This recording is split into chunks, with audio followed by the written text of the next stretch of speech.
फिलहाल इसी के साथ हमारे साथ सरगुजा से हमारे संवाददाता शैलेश जुड़ रहे हैं। सरगुजा महत्वपूर्ण सीट है अजय जी, बातचीत करते हैं शैलेश से और जानते हैं कि आखिरकार चिंतामणि महाराज रुझानों में काफी देर से आगे चल रहे हैं, क्या कुछ माहौल दिख रहा है? क्या शैलेश आपको मेरी आवाज आ रही है? जी शैलेश, हम जानना चाहेंगे कि क्या कुछ माहौल दिख रहा है सरगुजा लोकसभा सीट पर?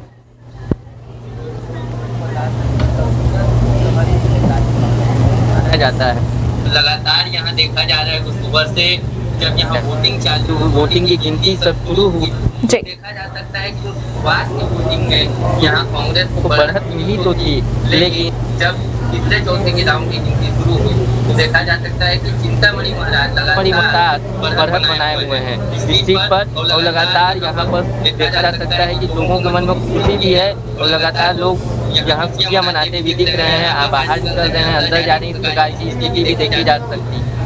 बिल्कुल शैलेश, अगर हम देखें तो शशि सिंह एक महिला का चेहरा, एक युवा चेहरा, आप समझ रहे हैं, युवा चेहरा कांग्रेस की तरफ से लाया गया और रणनीति बनाई गई कांग्रेस की तरफ से। और अगर हम बात करें लोकसभा चुनाव में चर्चा का विषय भी रही है शशि सिंह, काफी समय आपने भी बातचीत की है उनसे, लेकिन क्या माहौल दिखा कि शशि सिंह सुबह से अगर हम देखें रुझानों का तो वो पीछे दिख रही है?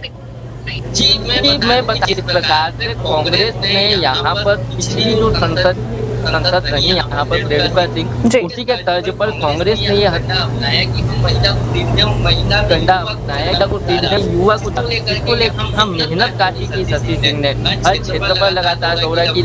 हमने भी उनसे काफी ज्यादा बातचीत की है। उन्होंने कहा है कि मुझे बढ़त मिलेगी, मैं लगातार को लेकर आगे चलूंगी, लेकिन कहीं ना कहीं जो सरगुजा संसदीय क्षेत्र है उसमें भी देखा जा सकता है कि जो सीतापुर की जो सीट है, सीतापुर विधानसभा की जो सीट है, उसमें अभी भी कांग्रेस की बढ़त दिखाई दे रही है। लुंडरा में भी जनता पार्टी की लगातार बढ़त दिखाई दे रही है। अंबिकापुर में भारतीय जनता की लगातार बढ़त दिखाई दे रही है।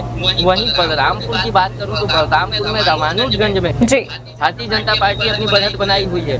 तो वहीं जो सामरी, जहाँ चिंतामणि महाराज का जो क्षेत्र है, वहाँ पर चिंतामणि महाराज पीछे चल रहे हैं। और दूसरी चीज है जो और भी जो विधान है वहाँ भाजपा को बढ़त मिली हुई है। तो कहीं ना कहीं जो सभी जगह के जब वोट की आंकड़ा मिलाया जा रहा है तो भारतीय जनता पार्टी आगे निकल चुकी है। लेकिन जो सबसे महत्वपूर्ण देखा जा रहा है कि जो सामरी और सीतापुर विधानसभा उसमें कांग्रेस को बढ़त है, लेकिन कहीं ना कहीं एक प्रकार से भारतीय जनता पार्टी इसमें आगे निकल के आई है।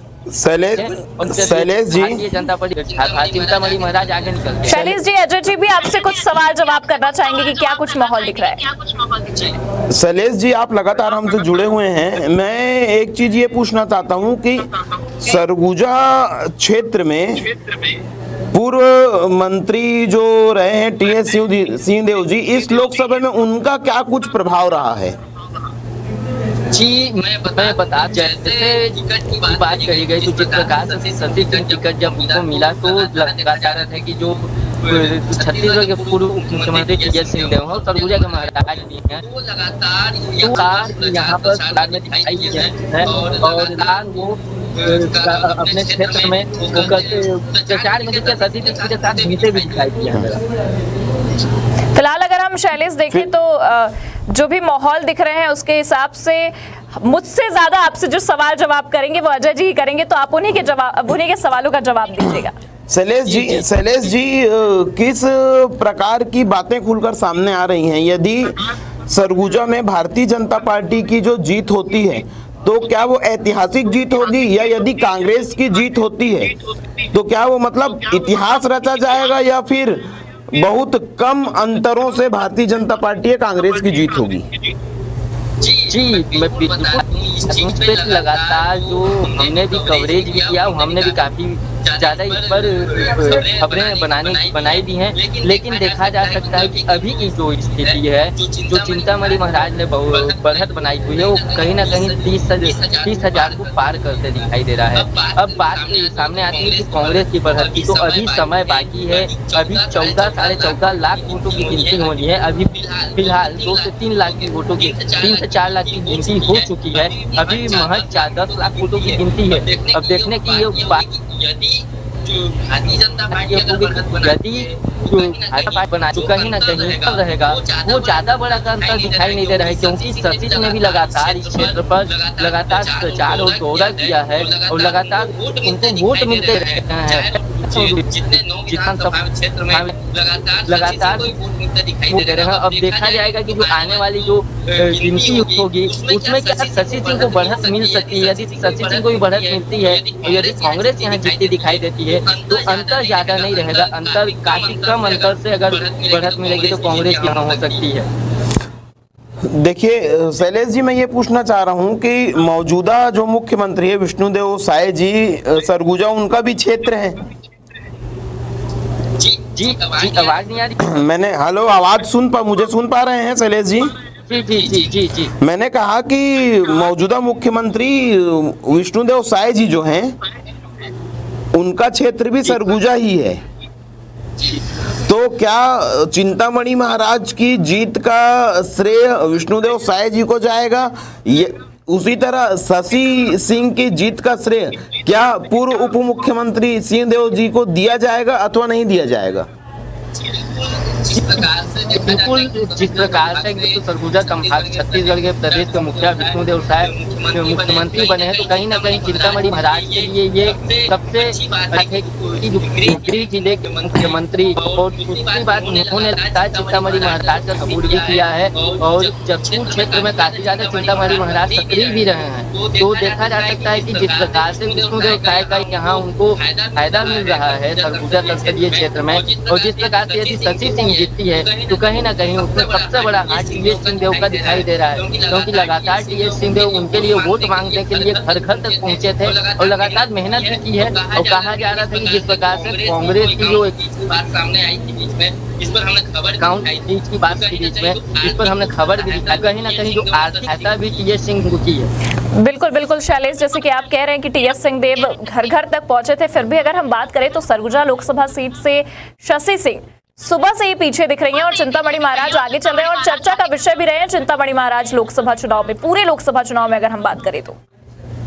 जी बिल्कुल, लगातार देखा जा सकता है कि दोनों ही पार्टियों पे लगातार चर्चा का विषय चिंतामणि महाराज बने। उन्हीं के विधानसभा क्षेत्र पे आरोप पत्र भी निकल कर आया था, लेकिन चिंतामणि महाराज ने कहा था कि इस पर भारतीय जनता पार्टी जो भी निर्णय लेगी सोच समझ कर लेगी और मुझे इससे कोई दिक्कत नहीं है। लगातार चिंतामणि महाराज ने इस पर भी बात की है और चिंतामणि महाराज पर कई प्रकार के आरोप भी लगातार कांग्रेस ने लगाई थी, तो कांग्रेस के आरोपों पर भी चिंतामणि महाराज ने लगातार जवाब भी दिया है। और जिस प्रकार से चिंतामणि महाराज क्षेत्र में सक्रिय हुए और बीच में देखने को मिला था कि चुनाव बहिष्कार की बात कही गई थी चिंतामणि महाराज को लेकर के कि उन्होंने कई कार्य नहीं किए हैं, लेकिन उसी विधानसभा सीट से देखा जा रहा है कि चिंतामणि महाराज शुरू से ही वहां से लीड करते दिखाई दे रहे हैं। शैलेश जी बीच में रोकना चाहूंगा आपको, एक महत्वपूर्ण सवाल यह है, चिंतामणि महाराज जी कांग्रेस से भाजपा में आके उन्होंने चुनाव लड़ा, तो हेलो आवाज आ पा रही है?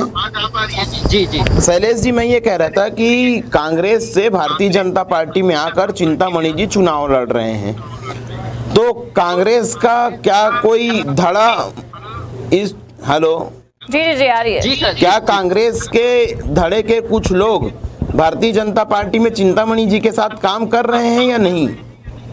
जी जिस प्रकार से लगातार देखने को मिला कि जो जब चिंतामणि महाराज जब कांग्रेस छोड़ करके भारतीय जनता पार्टी में आए, उनको टिकट मिली और लोकसभा संसदीय क्षेत्र के प्रत्याशी बने और चुनाव लड़े, तो देखा हमने भी काफी ज्यादा देखने की कोशिश की जिस प्रकार से जो कांग्रेस लगातार, लेकिन जिसको कांग्रेस इस आरोप लगाते, लेकिन देखा गया कि अंदरूनी रूप से कहा नहीं जा सकता, अंदरूनी रूप से यदि कोई नेता या कांग्रेस का जनप्रतिनिधि बात किया हो तो यह बात सामने आ सकती है, लेकिन पूर्ण रूप से जो दिखावे के रूप में कहा जा सकता है, तो दिखावे के रूप में कांग्रेस के कोई भी कार्यकर्ता चिंतामणि महाराज का साथ देने के लिए नहीं दिखे। बिल्कुल शैलेश, आपने जो भी जानकारियां दी, लेकिन सबसे महत्वपूर्ण जानकारी रह गई शैलेश कि आखिरकार मतगणना केंद्र के बाहर क्या सुरक्षा व्यवस्थाएं हैं, काउंटिंग एजेंट्स के लिए क्या कुछ व्यवस्थाएं की गई हैं, पानी की या फिर नाश्ते की, क्या कुछ, क्योंकि गर्मी का मौसम है शैलेश। जी लगातार सुबह से मैं बना हुआ हूँ ग्राउंड जीरो पर और सुबह से देख रहे हैं कि जो यहाँ सुरक्षा व्यवस्था है, यहाँ पर सुरक्षा व्यवस्था काफी अच्छी तरह इंतजाम किया गया है। हर जगह हर गेट पर पुलिस कर्मी तैनात हैं और साथ ही जो एजेंट हैं उनके लिए जिला प्रशासन, जिला निर्वाचन आयोग के द्वारा वो लगातार उनके लिए नाश्ते का प्रबंध, लगातार पानी का प्रबंध किया जा रहा है। जी। हर समय, हर आधे 15 मिनट, 10-20 मिनट के अंतराल में उनको पानी भिजवाया जा रहा है लगातार। चाहे वो धूप में रहें, धूप में जो पुलिसकर्मी बैठे हों उनके लिए भी लगातार पानी का व्यवस्था, उनके लिए ठंडे की भी व्यवस्था की जा रही है, नाश्ते की व्यवस्था की जा रही है और सुरक्षा की व्यवस्था कही जाए तो बहुत ही अच्छी यहाँ व्यवस्था की गई है। लगातार मॉनिटरिंग की जा रही है, सुरक्षा को लेकर के लगातार चेकिंग भी किया जा रहा है। कोई किसी प्रकार से आपत्तिजनक सामान अंदर लेकर ना जा सके, उसकी भी निगरानी लगातार यहाँ पर की जा रही है। अतिरिक्त पुलिस अधीक्षक अमोलक सिंह ढिल्लो लगातार इसकी निगरानी कर रहे हैं और जो यहाँ पुलिस अधीक्षक विजय गर्ग हैं वो भी लगातार इसकी मॉनिटरिंग कर रहे हैं। जी बिल्कुल बिल्कुल। शैलेश जी, मतगणना स्थल पर अभी तक किसी प्रकार की विवाद की खबर? जी, अभी तक इस प्रकार की कोई खबर, इस प्रकार की कोई प्रतिक्रिया निकल कर सामने नहीं आई है और सही देखा जा रहा है कि शांतिपूर्ण से काफी मतगणना चल रही है। अभी ऐसी कोई स्थिति हमको देखने को किसी प्रकार से जिस प्रशासन की व्यवस्था है अभी तक ऐसी कोई स्थिति नहीं आई है। अब जिस प्रकार से तैनाती की गई है, शाम तक भी देखा जाएगा तो इस प्रकार की स्थिति नहीं आएगी, क्योंकि जो तैनाती है पुलिस बल की, जिस प्रकार से यहाँ सुरक्षा का इंतजाम किया गया है, काफी अच्छे रूप से यहाँ दिखाई दे रही है सुरक्षा के इंतजाम। लगातार हर जगह पुलिस बल तैनात किए गए। जी शैलेश, आपका बहुत बहुत धन्यवाद पूरी जानकारियां देने के लिए। लगातार अपडेट्स आप देते रहिएगा और जुड़े रहिएगा, क्योंकि क्या कुछ बदल सकता है, रुझानों में कुछ कहा नहीं जा सकता है और जिस तरह के अंतराल या जिस तरह की चीजें दिखती हैं आप तुरंत हम तक अपडेट्स पहुंचाइएगा। आपका बहुत बहुत धन्यवाद।